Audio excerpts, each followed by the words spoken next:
एक मेढक अपने 3 बच्चों के साथ जंगल में नदी किनारे रहता था। उन चारों की दुनिया जंगल और नदी तक ही सीमित थी। बाहरी दुनिया से उनका कोई वास्ता नहीं था। खाते पीते बड़े आराम और मजे से उनका जीवन कट रहा था। मेढक हृष्ट-पुष्ट था। उसके बच्चों के लिए वह दुनिया का सबसे विशालकाय जीव था। वह रोज उन्हें अपनी बहादुरी के किस्से सुनाता और उनकी प्रशंसा पाकर फूला नहीं समाता था। एक दिन मेढक के तीनों बच्चे घूमते घूमते जंगल के पास स्थित एक गांव में पहुंच गए। वहां उनकी दृष्टि एक खेत में चरते हुए बैल पर पड़ी। इतना विशालकाय जीव उन्होंने पहले कभी नहीं देखा था। वे कुछ डरे, किंतु उसकी विशाल काया को देखते रहे। तभी बैल एल ने हुंकार भरी और मेढक के तीनों बच्चे डर के मारे उल्टे पांव भागते हुए अपने घर आ गए।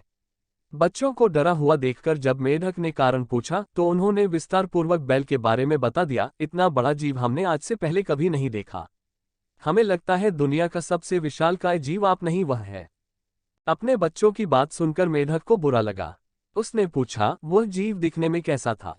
उसके 4 बड़े बड़े पैर थे, एक लंबी सी पूंछ थी, 2 नुकीले सींग थे, शरीर तो इतना बड़ा कि आपका शरीर उसके सामने कुछ भी नहीं। बच्चे बोले। ये सुनकर मेढक के अहंकार को जबरदस्त ठेस पहुंची। उसने जोर के सांस खींची और हवा भरकर अपना शरीर फुला लिया। फिर बच्चों से पूछा, क्या वह इतना बड़ा था? नहीं, इससे बहुत बड़ा। बच्चे बोले। मेढक ने थोड़ी और हवा भरकर अपना शरीर और फुलाया। क्या इतना बड़ा? नहीं नहीं, और बड़ा। मेढक ने जंगल के बाहर कभी कदम ही नहीं रखा था। उसे बैल के आकार का अनुमान ही नहीं था, किंतु उसने मानो जिद पकड़ ली थी कि अपने बच्चों के सामने स्वयं को नीचा नहीं दिखाना है। वह जोर से सांस खींचकर ढेर सारी हवा अपने शरीर में भरने लगा।